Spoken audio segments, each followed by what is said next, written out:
जो हम दासों के भी दास थे, गुलामों के भी गुलाम थे, हमें दहलीज पार करने की इजाजत नहीं थी, वो अधिकार संविधान में हमें बाबा साहब ने दिए, लिखित में दिए, मुंह बोल करके नहीं दिए। इसीलिए जय भीम, जय भीम। महिला सशक्तिकरण के लिए सबसे पहले जो साधुवाद विनम्रता के साथ में मेरा जाता है वो माता बाई, हमारी माता रमाबाई भीमराव अंबेडकर जी को जाता है। हम दासों के भी दास इसलिए थे कि भारत उस समय गुलाम था, परतंत्रता की बेड़ियों में घिरा हुआ था और उन परतंत्रता के जो लोग थे वहां पर, उनके भी गुलाम हम लोग थे, हमारे भाई बंधु थे। हमारे पीठ पे झाड़ू और गले में फांडी थी, हमारी परछाई को भी उनके रास्तों से गुजरने की इजाजत नहीं थी। तो जब हमारे भाई बंधु गुलाम थे तो हम महिलाओं का तो जो बिल्कुल ही सोचनीय और बिल्कुल ही जो हमारी दशा स्थिति थी वो बिल्कुल ही निंदनीय थी। हम सोच भी नहीं सकते, उस पराकाष्ठा के पार थी। हम जो है सभी के लिए यहाँ पर सभी की तरफ से तहे दिल से बाबा, अपने जो हमारे बाबा भीमराव अंबेडकर जी हैं उनको हम नमन करते हैं। और उसी के आगे, क्योंकि यहाँ से आगे की जो एंकरिंग की जिम्मेवारी है वो मुझे दी गई है, तो मैं यहाँ पर सबसे पहले सभी का समय बचाते हुए, क्योंकि भाई बंधु हमारे कोई नागपुर से आए हैं, कोई तेलंगाना से आए, कोई मध्य प्रदेश से आए हैं, सभी को शाम की ट्रेनिंग भी लेनी है। उसी और अपने कार्यक्रम को आगे ले जाते हुए सबसे पहले मैं सुनीता चौहान जी को स्टेज पर बुलाना चाहूंगी।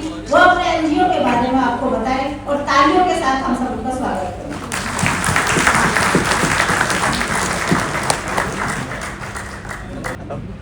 धन्यवाद मंजू बहन, और आप सभी को मेरा क्रांतिकारी जय भीम। मेरा एक संस्था है, जैसे मंजू बहन ने कहा कि मैं अपनी संस्था के बारे में बताऊंगी, तो मेरी एक संस्था है ममता वेलफेयर सोसाइटी के नाम से, और ये संस्था पिछले 15 सालों से दिल्ली में चल रही है, वैसे नेशनल लेवल की रजिस्टर्ड है। तो सर, मैं हमारे भगवान बुद्ध को कोटि कोटि नमन करते हुए मैं कहूंगी कि बहुजन के विधाता, हम सबके मुक्तिदाता, वंचितों की ढाल, ज्ञान की मिसाल, नारी उद्धारक, समाज सुधारक, इतिहास के प्रति किताबों के साथी, निडर, निर्भीक, धैर्यवान, उच्च कोटि के विद्वान, symbol of knowledge, leader of boldness, अर्थशास्त्र के जानकार, महान शिल्पकार, मनुस्मृति के नासक, बुद्ध के उपासक, जातीयता के बैरी, इंसानियत के प्रहरी, वर्तमान और भविष्य की आवाज, विश्व के सरताज, कानून के ज्ञाता, संविधान निर्माता बाबा साहब अंबेडकर जी को मैं सुनीता चौहान कोटि कोटि नमन करती हूँ। और आप सब यहाँ पर जो आए हैं, आप सबका भी धन्यवाद करती हूँ कि आप पूरे भारत से, ये यहाँ पर जो बैठे हैं वो सब आम लोग नहीं बैठे हैं, पूरे भारत से हमारे साथ आप सब यहाँ पर अपना समय दे रहे हैं, इसके लिए मैं आपका बार बार धन्यवाद करती हूँ। हमारी संस्था, जैसे कि मैंने बताया, ममता वेलफेयर सोसाइटी पिछले 15 सालों से कार्यरत है, जिसमें मेरा एक मुख्य काम है एजुकेशन पे काम करती हूँ। क्योंकि जब मैंने बाबा साहब को जाना तो मैंने उनकी बातों को भी समझा कि शिक्षित रहो, संगठित रहो और संघर्ष करो। तो संघर्ष तो जीवन के साथ है। मैं जब शिक्षित हुई तो मुझे लगा शिक्षा बहुत जरूरी है। जितने भी बच्चे पूरे भारत से दिल्ली में आते हैं, उनके पास किसी भी तरह का कोई एड्रेस प्रूफ या बर्थ सर्टिफिकेट या कोई टीसी नहीं होती, तो ऐसे बच्चे कहीं ना कहीं चाइल्ड लेबर में चले जाते हैं। उन बच्चों को स्कूल में दाखिला नहीं मिल पाता, तो मैं उन बच्चों को right to education act 2009 act के तहत स्कूलों में दाखिला कराती हूँ। क्योंकि शिक्षा का अधिकार अधिनियम ये कहता है कि एवरी वर्किंग डे, जब भी स्कूल खुला है, आप बच्चे को दाखिले के लिए मना नहीं कर सकते। ऐसे बच्चों को स्कूल में दाखिला दिलाकर उसके बाद उन बच्चों का फॉलो भी करती हूँ। इसके लिए मेरे पास जो संस्था है, मैं वहाँ पर उन बच्चों की एक रेमेडियल क्लास चलाती हूँ। उस क्लास में उन बच्चों का होमवर्क और उनसे जुड़े हुए जो भी बातें होती हैं, उनके परिवार तक की सारी एक तरह से सुविधाएं मैं ध्यान करती हूँ। तो जिसके साथ साथ और भी बहुत सारे प्रोग्राम चलते हैं, जैसे सिलाई भी सिखाती हूँ, उनकी माताओं को सिलाई सिखाती हूँ, बच्चों की, किसी की बड़ी बहन है उनको। और एसएचजी ग्रुप भी चलता है, एसएचजी ग्रुप भी हमारे चलते हैं। पहले मैंने बहुत दिन पहले चलाए थे, लेकिन फिर बीच में बंद कर दिए। लेकिन मैं धन्यवाद करती हूँ बनाए संस्था को, जिनके साथ मैं जुड़ी, और मैं धन्यवाद करती हूँ मंजू बहन को, सुनीता कमल को, जिन्होंने मुझे इस संस्था से जोड़ा। सागर सर जो हमेशा मेरे पथ प्रदर्शक हैं, बहुत सारी बातें मुझे उसमें सीखने को मिलती हैं। तो सर, इस तरह की जो संस्था आज हमारे बीच में चल रही है और जिसके माध्यम से हम सब यहाँ एकत्रित हुए हैं, उस संस्था को बढ़ाने के लिए हम सबको एकजुट होना पड़ेगा। और हमें इस संस्था को ही नहीं, पूरे भारत में जो हमारी हकमारी हो रही है, जो मैं सुनती हूँ ग्रुप में, तो उस हकमारी को हमें अपने हक के साथ लेना होगा। वो है ना कि पढ़ने के लिए लड़ना होगा, लड़ने के लिए पढ़ना होगा। किताबें तो बहुत पढ़ ली हमने, अब अपने हक और अधिकार के लिए हमें संविधान पढ़ना होगा। तो आप सब जब यहाँ पर आए और इतना अपने समय दिया है, तो सर मेरा आप सभी से निवेदन है कि अपने अपने क्षेत्र में इस तरह की छोटी छोटी जो संस्थाएं हैं, उन संस्थाओं में विजिट करें और वहाँ उनको सपोर्ट करें। क्योंकि बड़े लेवल पे तो हम कभी साल 2 साल में मिलते हैं, लेकिन अपने आसपास के इस तरह के जो हमारे ग्रुप चल रहे हैं या संस्थाएं चल रही हैं, उन सभी को सपोर्ट करेंगे तो शायद वो थोड़ा और आगे बढ़ेंगे।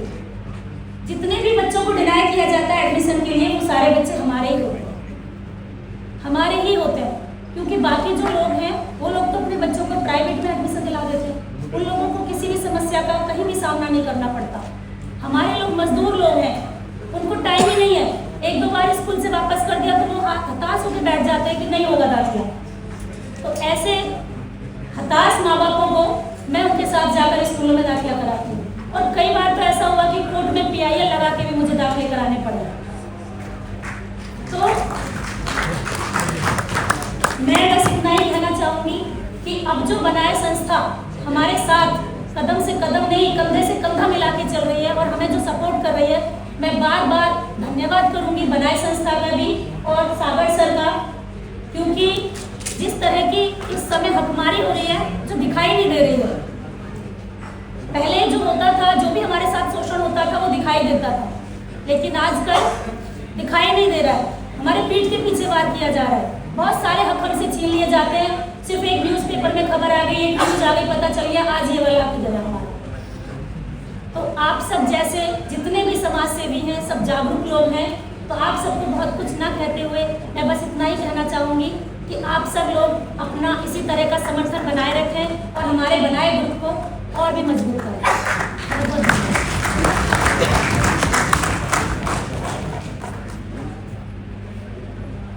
धन्यवाद सुनीता जी, बहुत अच्छा। वक्त से लड़कर जो नसीब बदल दे, इंसान कहीं की भी अपनी कहीं से भी अपनी तकदीर बदल दे। कल क्या होगा ये कभी मत सोचो, क्या पता कल खुद अपनी तस्वीर बदल दे। ये महिलाएं वो हैं जो वक्त से और सबसे लड़कर अपने वजूद को कायम रखे हुए हैं और अपने आप को सही साबित करने के लिए हमें सही निगाह की और सही हमें संगठन की जरूरत है। वो बनाए हैं और बनाए ने हमें हर तरह से सपोर्ट किया है। बहुत हम तहे दिल से शुक्रिया अदा करते हैं। इसी पंक्ति में हमारे चैनल लाइक, शेयर, सब्सक्राइब देखना मत भूलिएगा। जय भीम, जय भारत, जय संविधान, नमो बुद्धाय। धन्यवाद। चैनल आर्थिक समस्या से गुजर रहा है। अगर आप बहुजन समाज में बाबा साहेब अम्बेडकर और तथागत बुद्ध की विचारधारा को अधिक से अधिक लोगों तक पहुंचाना चाहते हैं तो हमें आर्थिक सहयोग प्रदान करें, ताकि हम अपने चैनल के माध्यम से देश विदेश में समता, बंधुता, एकता और संवैधानिक अधिकारों को ज्यादा से ज्यादा लोगों तक पहुंचा सकें।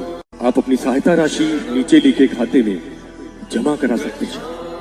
खाता धारक गौतम रत्ना, खाता संख्या 3169576865 IFSC कोड SBIN 0060336, बैंक भारतीय स्टेट बैंक।